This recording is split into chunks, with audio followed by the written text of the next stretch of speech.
Nagbanta si House Speaker Martin Romualdez na haharangin ang budget ng Office for Transportation Security kung hindi magbibitiw sa pwesto ang kanilang pinuno.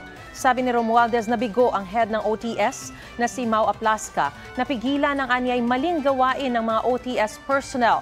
Noong September 8, isang OTS personnel na naka-duty sa NAIA ang nahulikam na nagsubo umano ng dolyar na kinuha raw sa isang pasahero.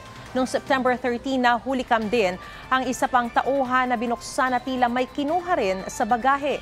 Sabi naman ng OTS, 24 na kasong paglabag ang kanilang iniimbestigahan na bahagi raw ng paglilinis sa kanilang ahensya. Sinusubukan pang kunin ang pahayag ni Aplasca tungkol sa sinabi ni Romualdez. Mga kapuso, para una ka sa mga balita, mag-subscribe sa GMA Integrated News sa YouTube.